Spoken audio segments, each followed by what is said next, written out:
Já passaram uns meses desde que o meu pai faleceu.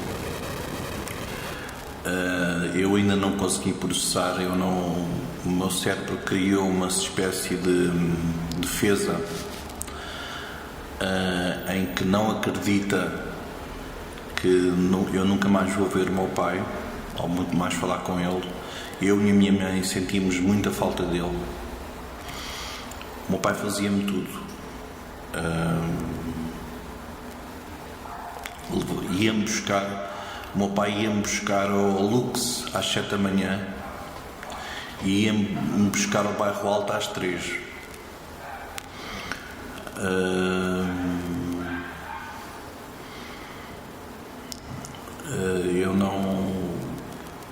Eu não consigo processar.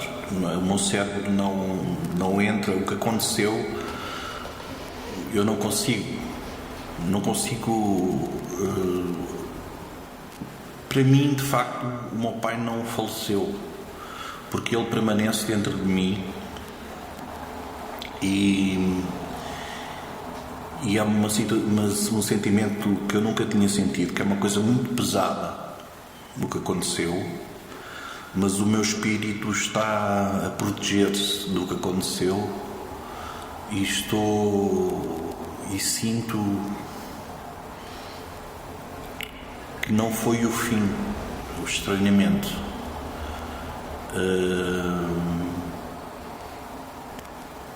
Mas também me custa pensar, é difícil para mim racionalizar que eu vou ver outra vez fisicamente o meu pai.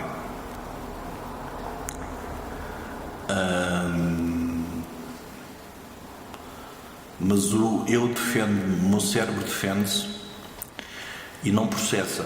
Não é que esteja em negação, não está em negação, mas está num processo em que é uma situação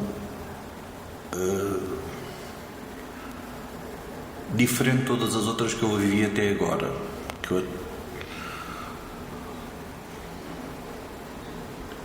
O meu pai é apenas alguém que não está aqui neste momento. E é isso. Eu e a minha mãe estamos a sentir imensa falta.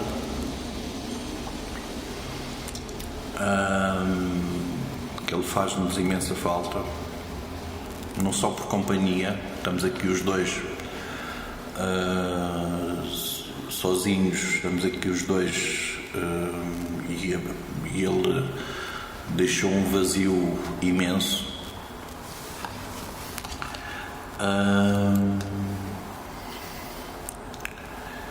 Eu lembro-me muito das coisas que ele dizia, desde a subir ali a rua embaixo, a dizer-me para eu tomar sempre atenção à direita de quem vinha a conduzir, portanto,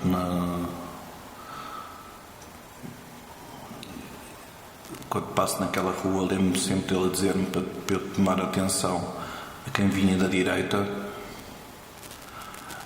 a outros pormenores.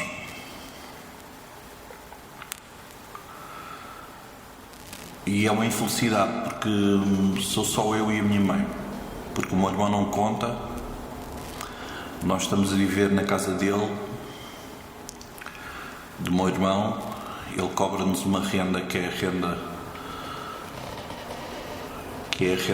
de 600 euros, que era aquilo que se pagava antes desta especulação imobiliária toda. E o meu irmão quer que nós vamos embora daqui, não sei para onde. Porque eu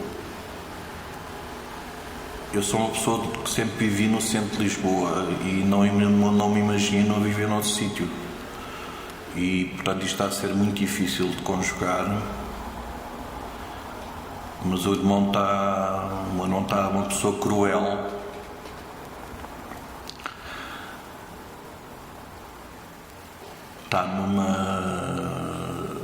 Está num estado radical e não tem ninguém, nem a esposa dele, que lhe diga que ele não está muito bom da cabeça.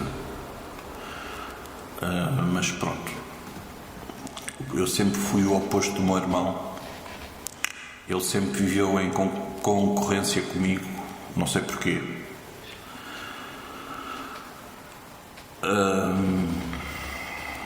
Mas pronto, há alguma coisa a se há de resolver. O problema é que eu quero fazer canções e quero escrever e quero fazer o que possa nestes campos das artes e vai ficar ainda mais difícil. Mas, segundo o que eu li uma vez no Expresso sobre o João Gilberto andava sempre a passar de casa em casa de amigos, porque no Brasil isso é possível, e uma das razões porque ele cantava baixinho, embora muito ritmado, e a bossa nova é essencialmente um ritmo, portanto o João Gilberto tem a ver com o ritmo do samba passado a jazz, a um ritmo mais sensível, mais elegante do que o próprio samba. Ele cantava baixinho durante a noite para não acordar os amigos, e essa é uma das razões porque ele cantava baixinho e tinha tanta atenção ao silêncio.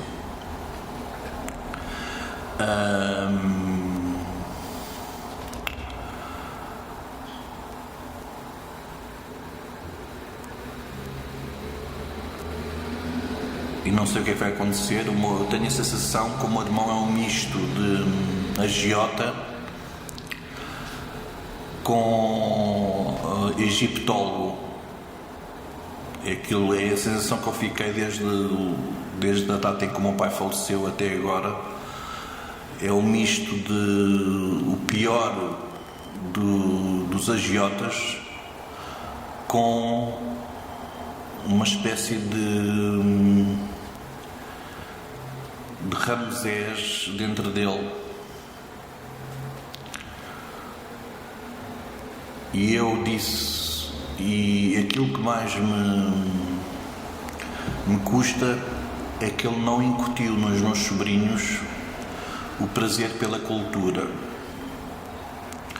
Os meus sobrinhos são, especialmente a minha sobrinha, é brilhante aluna de matemáticas aplicadas, mas quando eu lhe disse que quando eu falecesse queria ser como o King Tut, ela não percebeu.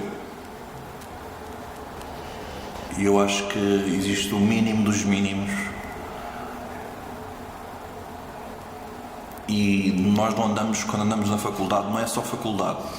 Para mim, eu entrei para a faculdade porque é a universidade, é a amálgama de conhecimentos universais. E mesmo na faculdade de Direito, alguns professores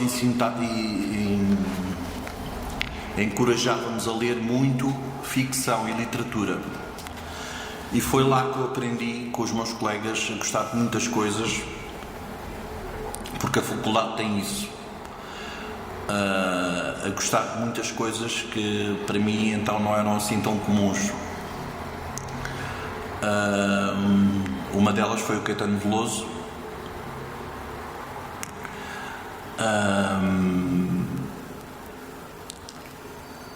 E outras foi apreciar a disputa ideológica de certas pessoas, de certos colegas meus, entre o que eles gostavam de ler, o que uns gostavam de ler e o que os outros gostavam de ler.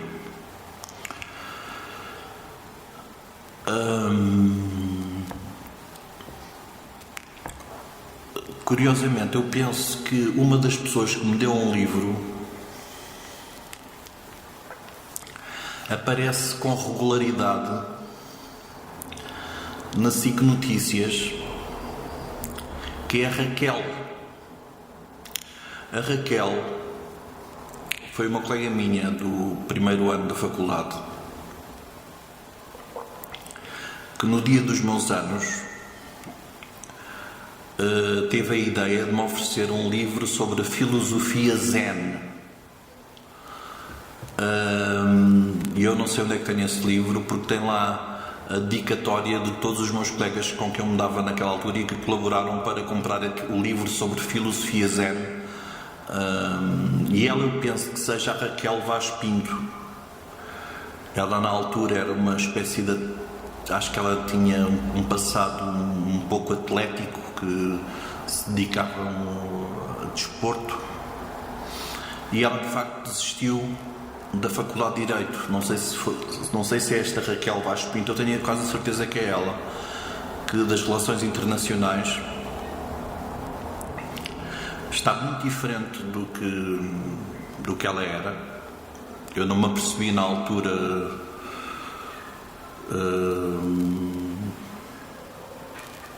ela não era como é agora, mas eu também não sou como era em 1990 ou 91, com 18 ou 19 anos.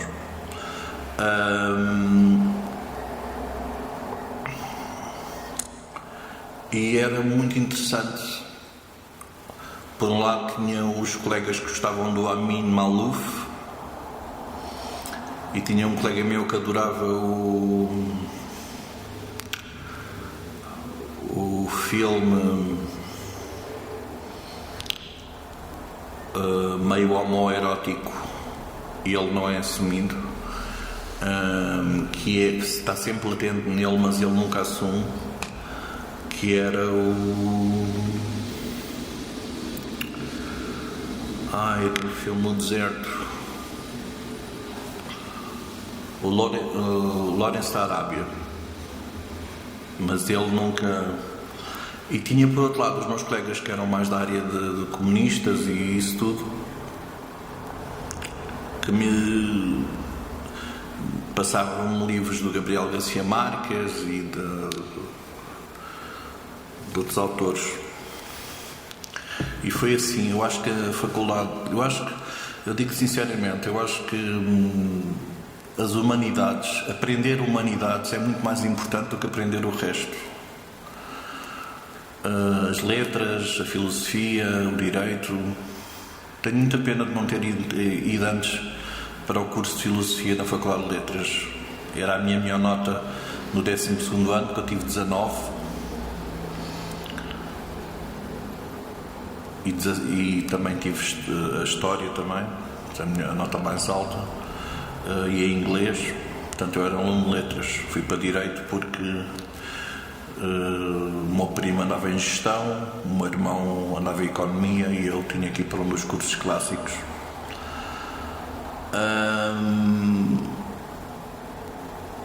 Ainda que aquilo que eu tivesse vontade realmente, inicialmente, mas não tinha média para isso, era ir para o ISCS, para Relações Internacionais.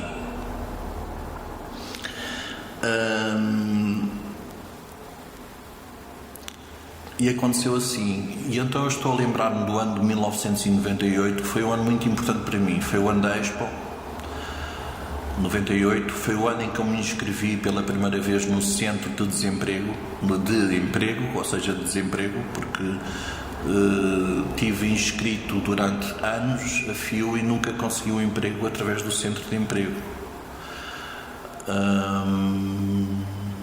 Nunca consegui nada, desde 98 para cá. Foi também o ano em que eu passei na Ordem dos Advogados à segunda volta, para ter a carteira de advogado, ainda que não fosse essa a minha vontade. Foi algo que ser advogado foi algo que foi o meu irmão, a minha mãe, a minha médica, toda a gente, portanto, a querer que eu fosse advogado, e eu queria distância de tudo isso, mas pronto. Foi um ano também, foi um ano complicado, complicado, mas ao mesmo tempo foi um ano a partir da Expo, foi muito bonito, porque eu fui ver todos os concertos de música brasileira que aconteceram na Expo 98. Eu fui o primeiro que fui ver, foi o Gilberto Gil, e não me esqueço que apanhei o metro e ia o Luís Maio, que é assim uma figura conhecida aqui desta zona dos anos 80, e à minha frente com uma rapariga sentado no metro, e eu pensar, eu vou ver o Gilberto Gil e este gosta é dos The Cure e não sei o quê. E nesse dia em que eu vi o concerto do Gilberto Gil, eu encontrei um dos músicos do Gilberto Gil, porque eu já andava a seguir a música brasileira desde 95, 96, porque eu tinha ido ao Brasil em 95, na época do Fernando Henrique Cardoso e do Axé.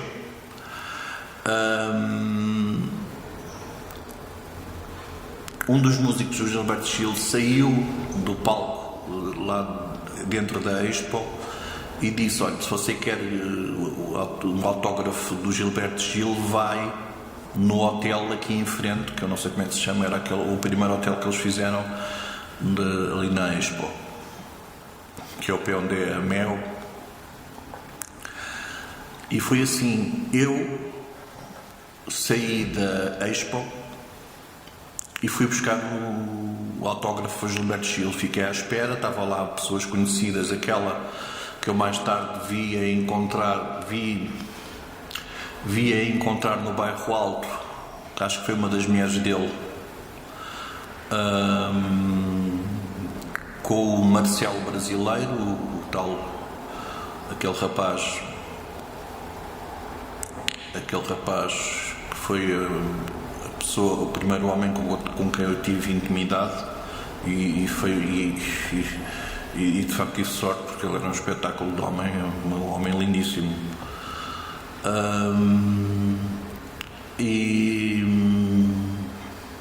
Mas não foi como o Ramon, fiquei assim um bocado, mas não foi como o Ramon. O Ramon é outra dimensão,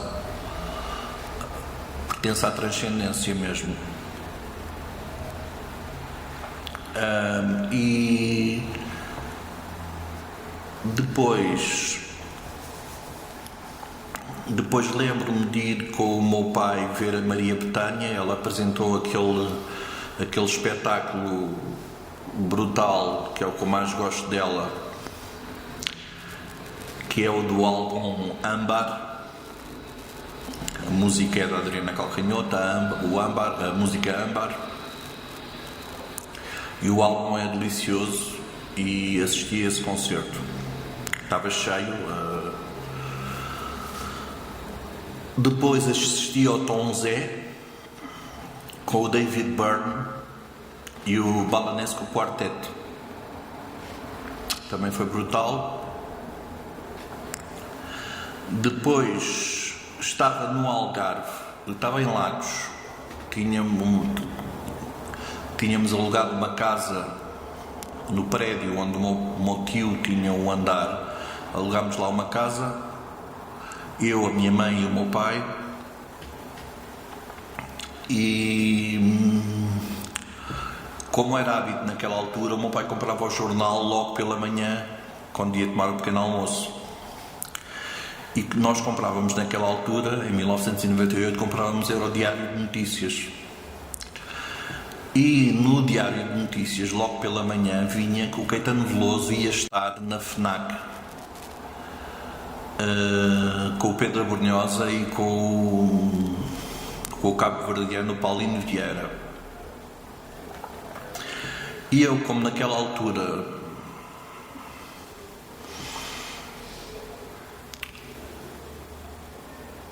estava completamente, tinha comprado já para aí uns 6 ou 7 CDs do Caetano Veloso, e estava numa fase, até levei a guitarra para Lagos, aí estava numa fase completamente tropical de Caetano Veloso, porque eu não tinha, o Ricardo tinha-me sacaneado na entrada para o São Jorge. Fui eu que lhe disse que existia o São Jorge e ele foi se inscrever e não me disse nada. E eu chateei-me com ele e com a pavorosa da mulher dele. E não só isso, por outras razões. E o Pedro, naquela altura, estava de lua de mel com o meu colega de faculdade, que era da minha turma, que eu nem sabia que eles andavam os dois. O Pedro nunca me disse nada. As pessoas... É uma coisa estranha, porque as pessoas, naquela altura e até mais tarde, eu tenho qualquer coisa escrito na cara que as pessoas não me dizem a verdade sobre as coisas. Que é uma coisa penosa, é uma coisa muito difícil. Não me dizem a verdade, não me dizem, olha, nunca me diziam a verdade. Por isso é que eu tenho esta necessidade da verdade. E ele nunca me disse que andava com ele. O Pedro era o meu colega desde o 9º ao 10º ano. E eu assistia muitas, eu mais colegas, na Academia de Amadores de Música, às audições dele a cantar. Ele já naquela altura queria cantar e eu assisti muitas vezes. E o Pedro provavelmente foi para Direito por causa de mim, porque eu fui para Direito.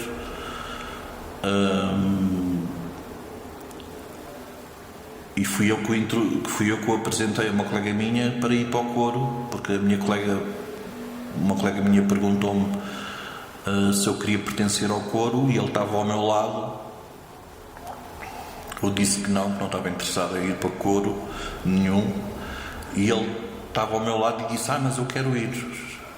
E então ele ficou a falar com ela e depois foi para o coro, e depois aconteceu aquelas coisas todas com ele no coro, que eu agora vejo que aconteceram muito mais coisas do que aquilo que eu imaginava naquela altura. E o Pedro estava em lua de mel, quer dizer, acho que foi a avó que lhe comprou o andar, ou a mãe, lá na Alta de Lisboa, que eu acho que é um sítio pavoroso, mas pronto. E ele estava em lua de mel e não me ligava nenhuma, e eu falava com ele e falava com o Ricardo.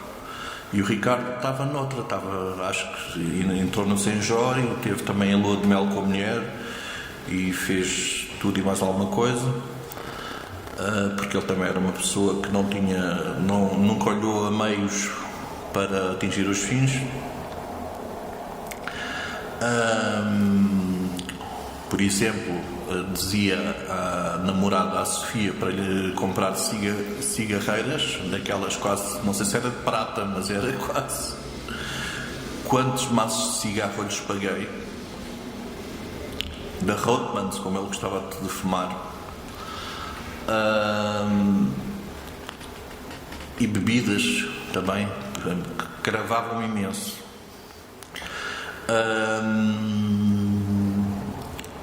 E nesse ano fui também, nesse dia, nesse próprio dia, eu li o jornal e o Caetano Veloso ia estar na FNAC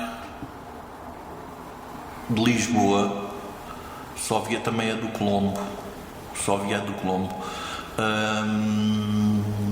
E eu disse ao meu pai, gostava, agora que eu gosto tanto do Caetano Veloso, gostava mesmo de ir lá pedir um autógrafo para assinar este livro,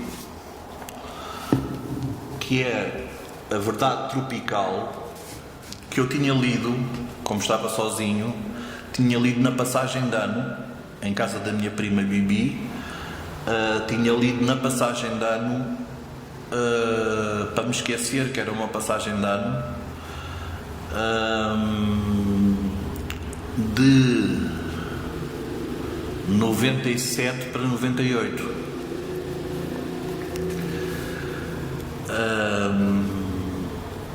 E eu li isto, eu literalmente comi este livro palavra a palavra. Lembro-me praticamente todos os episódios que ele retrata aqui, e que são muitos. Esta foi uma edição da Companhia Brasileira, da Companhia das Letras. E o meu pai acedeu. Incrível, o meu pai acedeu e veio comigo a Lisboa de propósito para eu ver o Caetano Veloso ao vivo na FNAC.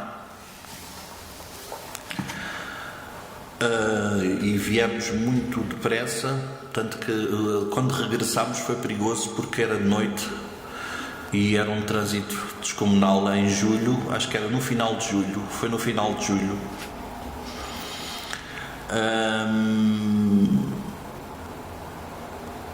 E eu levei aquele polo lilás, meio lilás, meio azul, do Massimo Dutti. E depois cheguei à FNAC com o livro, puseram-me, está aqui, foi no dia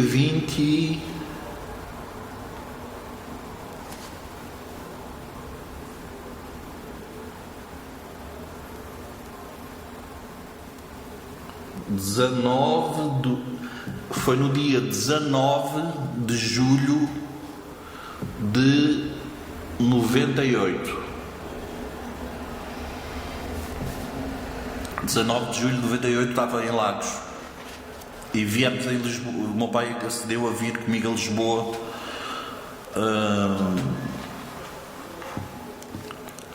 e viemos de propósito, e a minha mãe ficou em Lagos sozinha, e viemos de propósito só para eu ver o Caetano Veloso ao vivo e tentar o autógrafo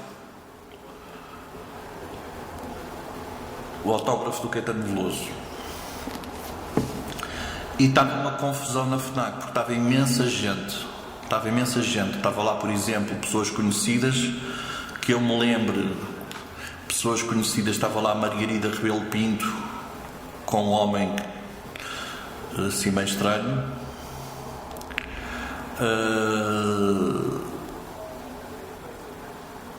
Estava lá também o Francisco Lucas Pires, sentado mais para trás, e eu estava de pé, mesmo junto à entrada por onde entrava o Caetano Veloso.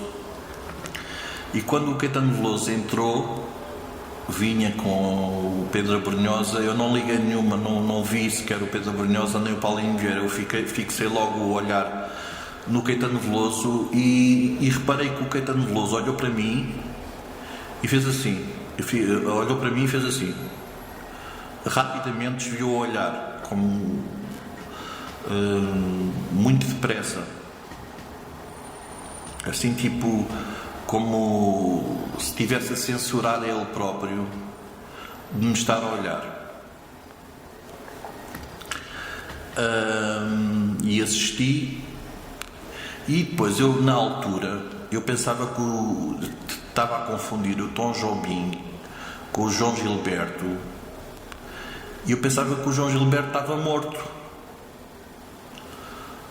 mas era só o Tom Jobim que estava morto. E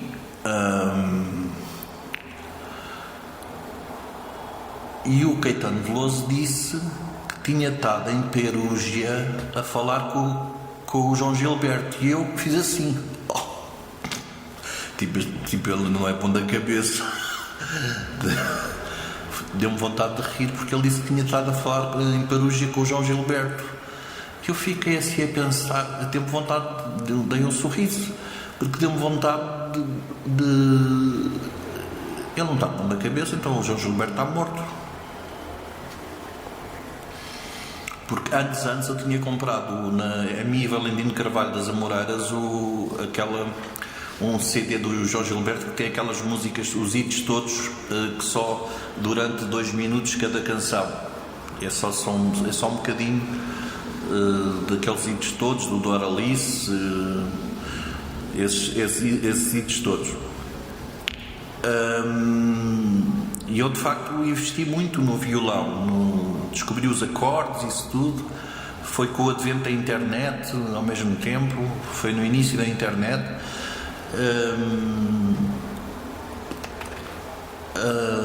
E depois, no final da apresentação, o Pedro Brunhosa disse que copiava o Caetano Veloso sem ser notado, muitas coisas, e depois no final eu aproximei-me para pedir o autógrafo do Verdade Tropical. Houve uma jornalista que disse, perguntou-lhe se este livro não tinha sido escrito por um personagem diferente dele próprio. E aqui está. Olha, o livro custou 4 contos e 500. 4 contos, 515. E aqui está esta semi-autógrafo, porque foi feito numa circunstância muito estranha. Porque ele virou-se para mim, o Caetano Veloso, e eu pedi-lhe assim, por favor, eu tenho esta maneira de falar, e às vezes quando estou a implorar a uma pessoa uma coisa, faço a voz fina. Por favor, dê-me o seu autógrafo, assim com uma voz muito fininha. E ele virou-se para mim e disse-me: "Oh rapaz, vai ficar tudo mal escrito." E eu senti uma certa hostilidade do Caetano Veloso, que me surpreendeu. Não estava à espera, porque ele não queria dar autógrafo. Portanto, ele deve ser contra esse tipo de coisas. O que é estranho, porque ele desde o início da carreira dele com o empresário dele, ele começou por ser uma estrela pop. Começou primeiro com o álbum semi-bossa nova e depois com o álbum Tropicalia. Era assim uma estrela pop naquela altura, nos anos 60, no Brasil, que até teve um casamento na Bahia com a Dedé, Gadelha, isso tudo. E hoje eu pensei, ele está habituado a estas coisas. Mas foi uma atitude muito hostil do Caetano Veloso. E eu, tudo bem, voltei a Lagos naquele dia, mais o meu pai, e de passar de 1 ou 2 dias apanhei a caminhoneta para vir ver o concerto na Expo do Caetano Veloso com o Pedro Brunhosa.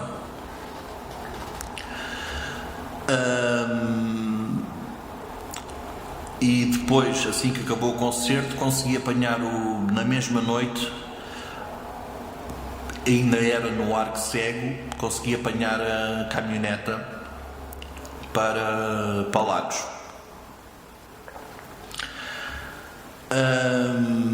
Roubaram-me na Expo, roubaram-me uns óculos escuros graduados, porque era muita gente, acho que era 40.000 pessoas para ver o concerto do Caetano Veloso com o Pedro Brunhosa e o Paulinho Vieira. E fiquei sem esses óculos. Eu estava a finalizar o estágio, não tinha passado na prova oral em março, e nesse ano o meu pai fez tudo por mim, porque as coisas não estavam a dar certo. Não tinha passado a primeira na prova oral das ordens dos advogados e ia fazer um novo exame em outubro.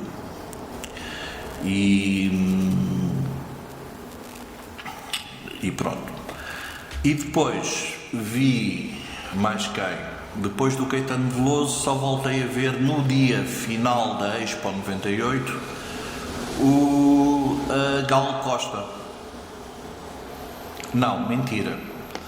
Ainda vi eu telefonei para a organização da Expo para arranjar uma cadeira para a minha mãe, e a minha mãe viu minha mãe viu sentada numa cadeira o concerto da Marisa Monte com a Cesária Évora e a Dulce Pontes.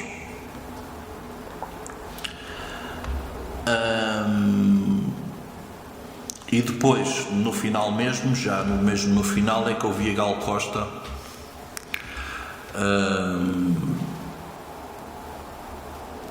no final da Expo. E foi assim. Esse ano, eu nessa altura não sabia que não sabia que existia aquelas performances que aparecem no filme Fala Com Ela do Pedro Almodóvar, mas quando eu vi o filme Fala Com Ela do Pedro Almodóvar eu percebi logo tudo. Assim que vi o Benigno, o ator espanhol, o personagem vestido com um polo, e eu pensei, eu fiquei arrepiado. Eu fiquei arrepiado a primeira vez que vi o Fala Com Ela.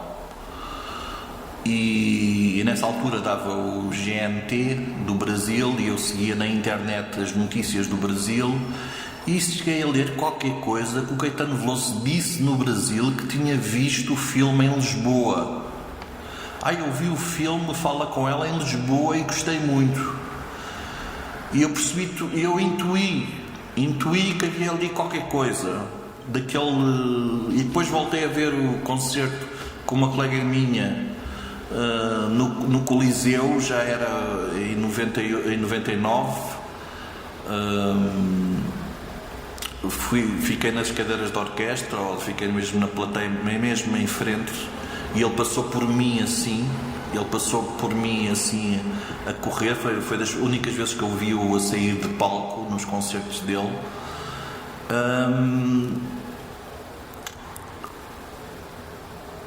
E eu percebi tudo. Percebi que aquilo tinha ali alguma coisa relacionada com o meu pedido de autógrafo e com qualquer coisa que ele tinha notado no seu público, em mim em particular, que provavelmente não seria o perfil mais típico do público dele. Tive uma intuição e acho que não errei nessa intuição quando ouvi o filme Fala Com Ela. E tive uma intuição de várias coisas que me preocupavam, porque eu sempre tive esta coisa das relações internacionais e embora seja todo influenciado pela excentricidade dos anos 80 britânicos,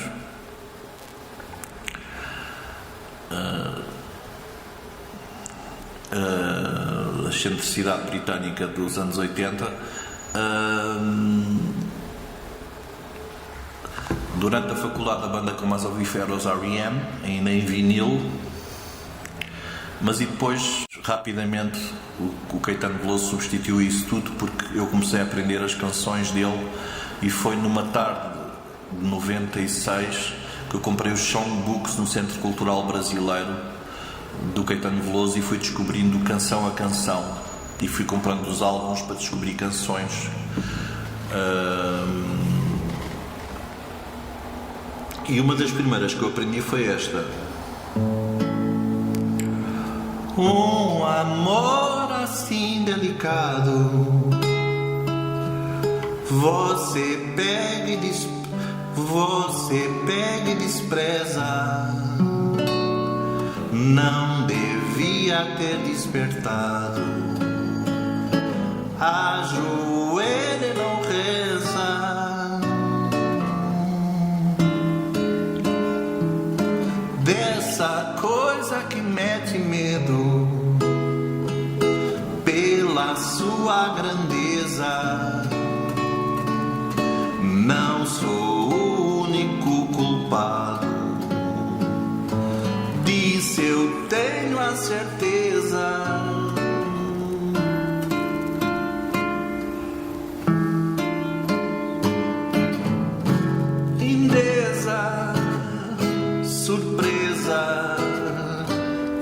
você me arrasou, Senhora, e agora me diga onde eu vou. Serpente, nem sente que me envenenou. Um amor assim violento, quando torna-se mágoa, é o avesso de um sentimento. Oceano sem água.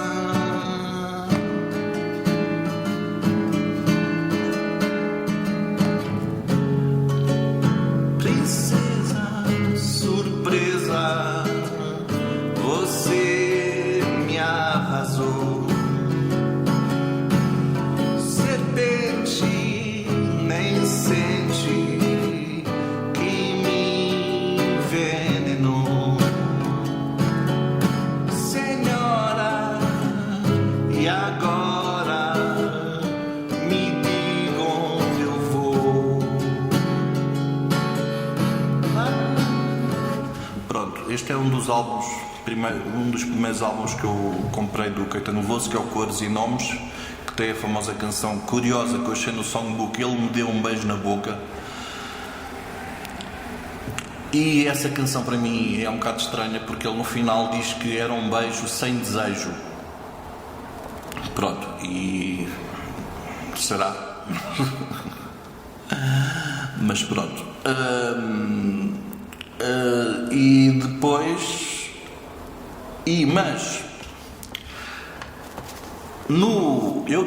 Mas existe uma coisa fundamental para entender a música do Caetano Veloso, que é ler este livro, Jorge Amado, Baía de Todos os Santos. E eu de facto estava completamente fascinado pela Baía e pelo misticismo da música do Caetano Veloso.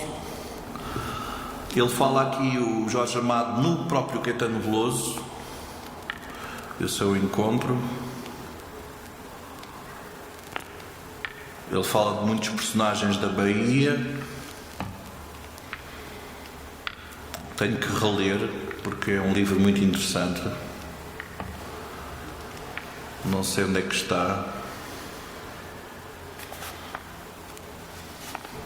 O Dorival Caymmi, essas coisas todas, eu sabia isso tudo, e ainda sei hoje.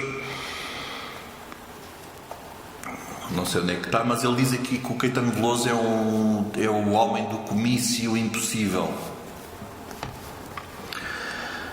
E comprei porque li também no Expresso, comprei este livro de ensaios do Eduardo Lourenço, Anal de Ícaro, imagem e miragem da lusofonia, em que o pensador Eduardo Lourenço diz que aquilo que nós vemos no Brasil é uma miragem e reciprocamente. Nós temos uma visão idealizada do Brasil e a cultura do Brasil é muito mais própria deles do que nós possamos imaginar. E foi isso. E eu fiquei chocado quando vi o filme Fala com Ela. Quer dizer, que mal é que eu tinha feito? Não é? Eu achei aquilo estranhíssimo. Mas o porquê? Eu é que tenho culpa do filme do Wim Wenders sobre os Madre Deus? Eu não tenho culpa disso.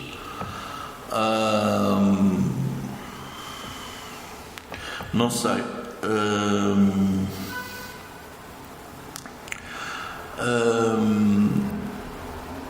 E então foi assim.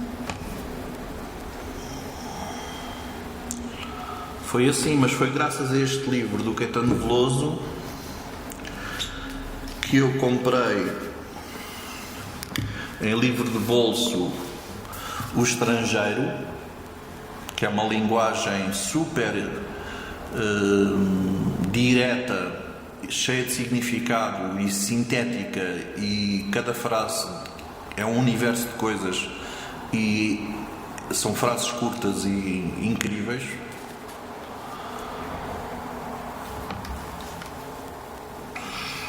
E também a influência, quando eu descobri o álbum, o primeiro concerto do Caetano Veloso que eu tinha visto foi em 96, foi o concerto do Fina Estampa, e eu pedi a Música no Coração para ver este concerto porque já não havia bilhetes, e consegui ver.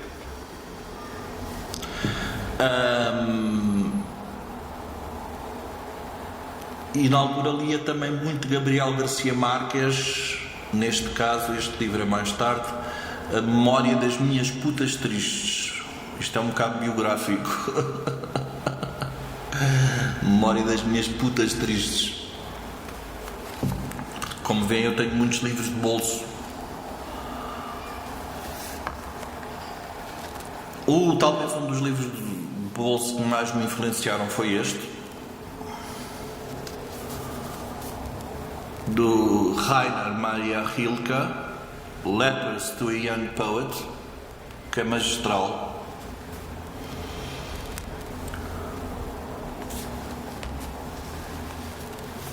E pronto, e está aqui o meu livro, já está editado, não sei o que é de fazer com estes 50 exemplares que eu tenho aqui. O Belo e o Sublime segundo Messalina, em que juntei a figura de Messalina à filosofia de Nietzsche e criei uma ficção, é um conto. Obviamente tenho aqui coisas escritas já mais longas do que isto, mas pronto. E também eu comecei a ler este do Oscar Wilde, lá está uma excentricidade à britânica. Um homem falar tão livremente sobre homoerotismo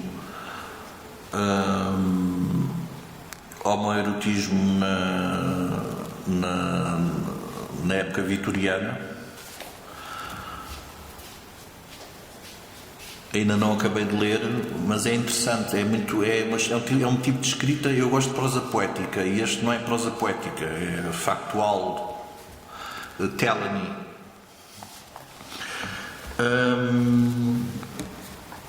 E foi isso.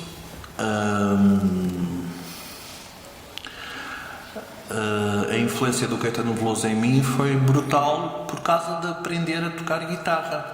Porquê? Porque aquelas canções anglo-saxónicas, sempre com os mesmos acordes, à la Beatles, para mim era pouco. Eu comecei em 1992, foi estimulado pelo programa Chuva de Estrelas, a agarrar na minha viola e finalmente pude comprar um afinador e comprar um livro de acordes e começar a tocar os acordes e pôr a voz por cima. E foi por causa desse programa da SIC que eu agarrei na viola e comecei a tocar e compus logo, assim que eu aprendi os primeiros acordes de Dó, Sol, Lá menor, compus logo uma canção, em inglês por acaso.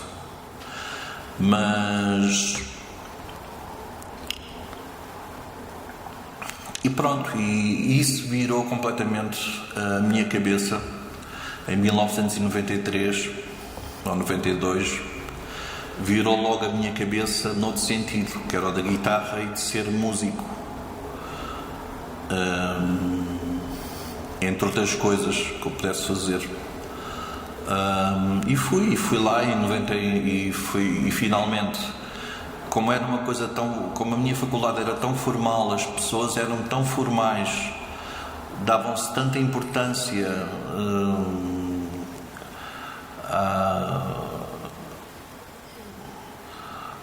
àquilo que representava ser um estudante de Direito e isso tudo, que para mim eu sofri imenso porque eu queria tocar guitarra e queria ser músico, mas eu já estava numa fase em que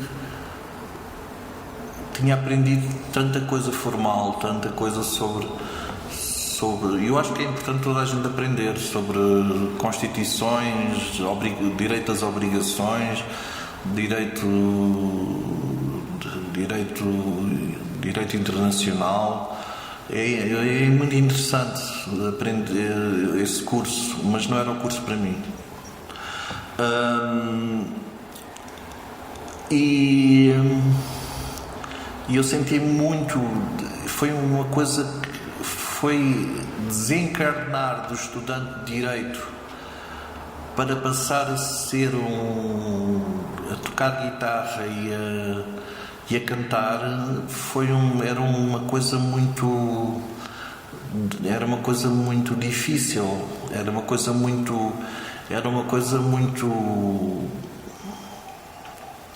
mais pés na terra. O tocar e cantar guitarra era uma coisa que canção popular era uma coisa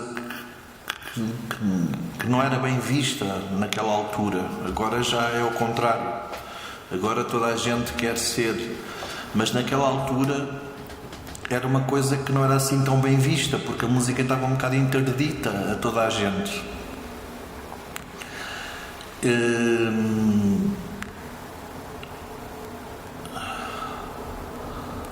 E esse programa da SIC criou em mim uma esperança nova, criou uma esperança de até pertencer ao universo SIC.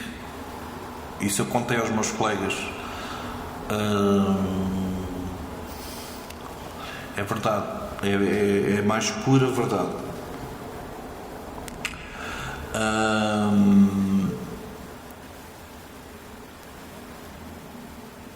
Mas ao mesmo tempo toda a gente me dizia: mas o Chuva de Estrelas é uma coisa pobre, é uma coisa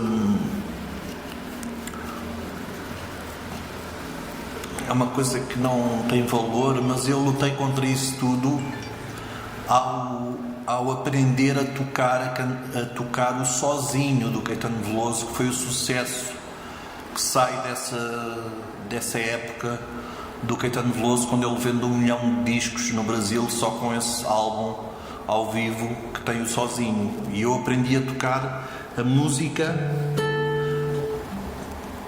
vendo o vídeo, porque eu mandei vir o vídeo da FNAC, mandei vir o vídeo VHS do Brasil, e o sistema de televisão era diferente, então tive que descobrir uma casa de vídeo para me passarem o VHS do Brasil para o sistema português.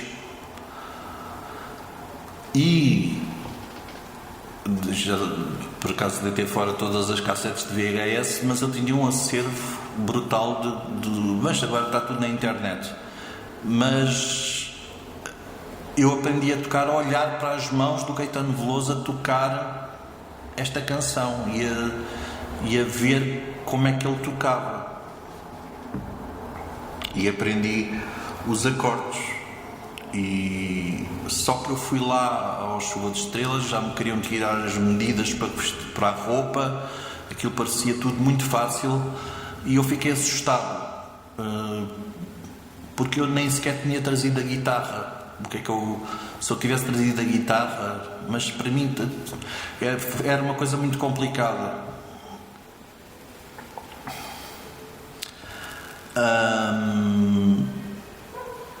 E acabei por ir-me embora. Acho que ele se chamava Luís, o da Endemol, o que é? Como é que se chama? A produtora. E vim-me embora a pensar que não era bem aquilo que eu queria, participar naquele programa, porque eu sabia tocar a canção Sozinho do Caetano Veloso.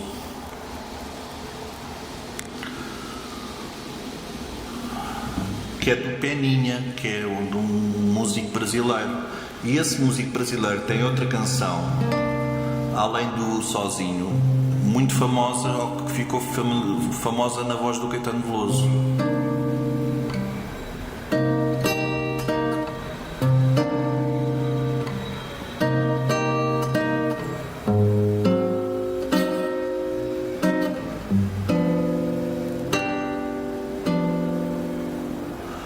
Tudo era apenas uma brincadeira e foi crescendo, crescendo, me absorvendo.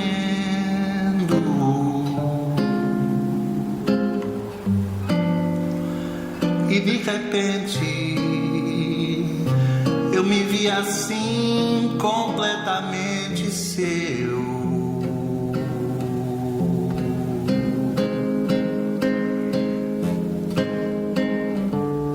Vi a minha força amarrada no seu passo. Vi que sem você não há caminho, eu não me acho. Vi um grande amor brotar dentro de mim, como eu sonhei um dia.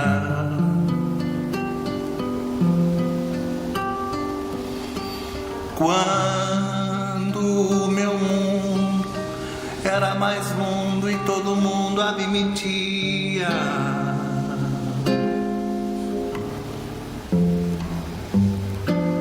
Uma mudança, mais pureza, mais carinho, mais calma, mais alegria no seu jeito de me dar. Quando a canção se fez mais clara e mais sentida, quando a poesia realmente fez folia em minha vida, você veio me falar dessa paixão inesperada por outra pessoa.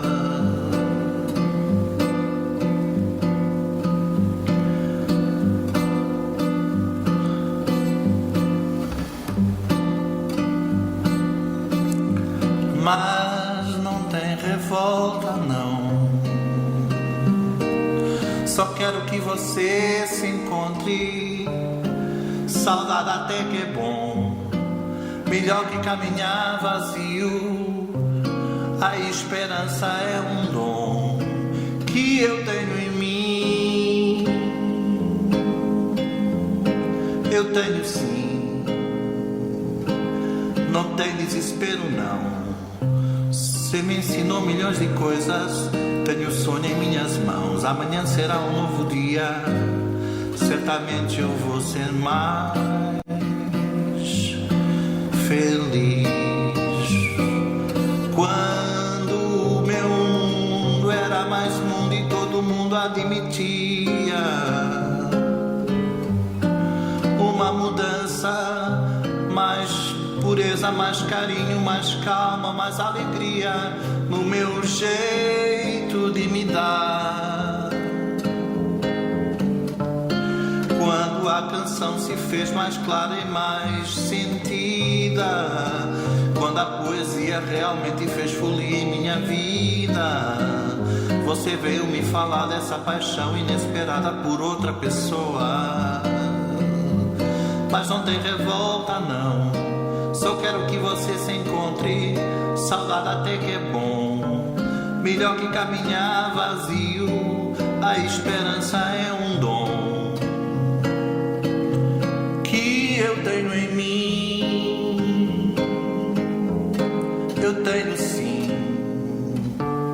Não tem desespero não. Você me ensinou milhões de coisas. Tenho um sonho em minhas mãos. Amanhã será um novo dia.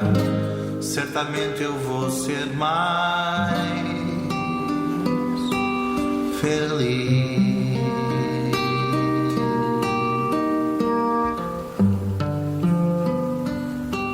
There was a boy, a very strange, enchanted boy. They say he wandered very far, very far, over land and sea.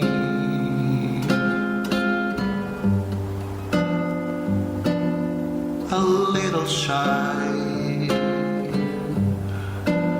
and sad of eye.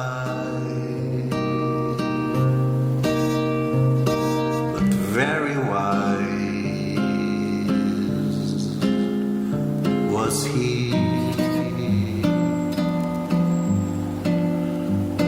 And then one day, a magic day, he passed my way. And while we spoke of many things, fools and kings, this he said to me: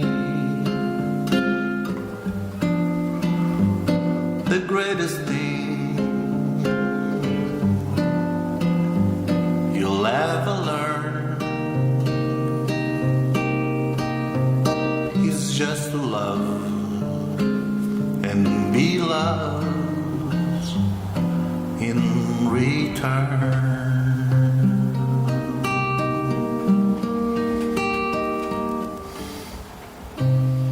There may be trouble ahead, so while there's moonlight and music and love and romance, let's face the music and dance. Before the fiddlers have fled, before they ask us to pay the bill, and while we still have a chance, let's face the music and dance.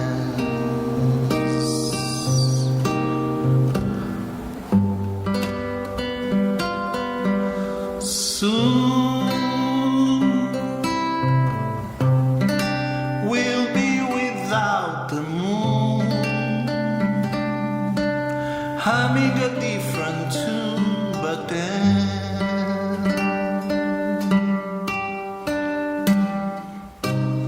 there may be teardrops to share.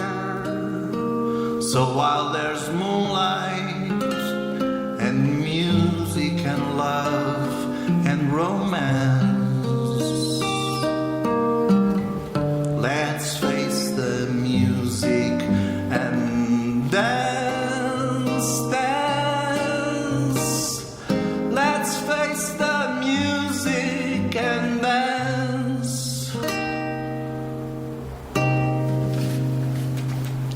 Portanto, ou seja, eu estou a tentar ser músico, ser escritor. Adorei o curso do Rui Santos mais do que o do realizador de cinema. O workshop de filme é mais profissional porque tinha câmaras e luzes e essas coisas todas, e eu podia ter capitalizado aquilo de outra maneira, mas também era a primeira vez, é normal. À segunda já me deram um papel mais dramático, já me comecei a soltar mais, mas precisava de fazer mais uns workshops. E vi um que é da Meisner Technique, parece-me ser uma coisa acertada. Gostava, também acho que, porque eu quando tinha 15 anos fiz o Alto da Índia na escola e fiz de castelhano para ser tudo um círculo, para fechar o círculo. Fiz de castelhano nos anos 80 no Alto da Índia, e andava pelo meio do palco, pelo meio do público, a falar coisas que eu nem sequer entendia o que eram em castelhano. E portanto são três áreas que eu gostava: é a escrita, é a música e é o acting. Gostei muito do Rui Santos. Ele fez uma coisa que eu não vou contar nunca o que é que ele fez, mas que me deu uma esperança enorme. E chamou-me e disse-me assim: ó querido, no sentido saudável, no sentido de que eu era ingênuo, parvo. E gostei imenso dele.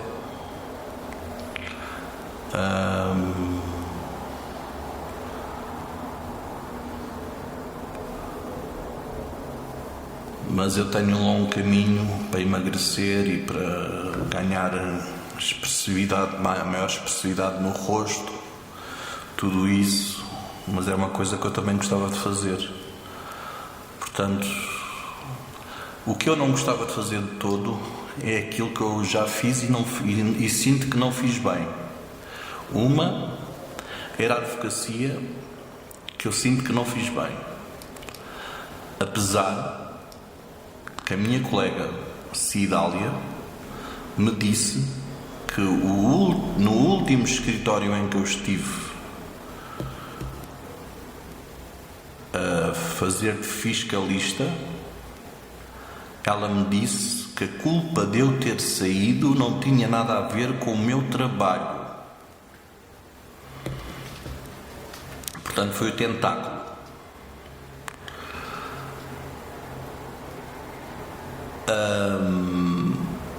O jornalismo não gostei. Digo sinceramente, não gostei do jornalismo. Estar a interpelar pessoas para obter uma informação é a coisa pior, é a mesma coisa que me estarem a bater. E para bater já bastou a Rua da Rosa, onde me tentaram assustar.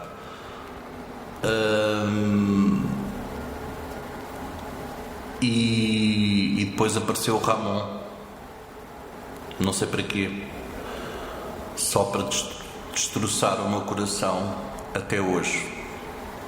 Que eu sou uma alma sensível e sou uma pessoa leal, porque eu podia ser uma bitch e estar-me cagando para o Ramon, mas eu vi que aquele ser humano encaixava perfeitamente na minha pessoa e em tudo o que eu sempre idealizei para a minha vida.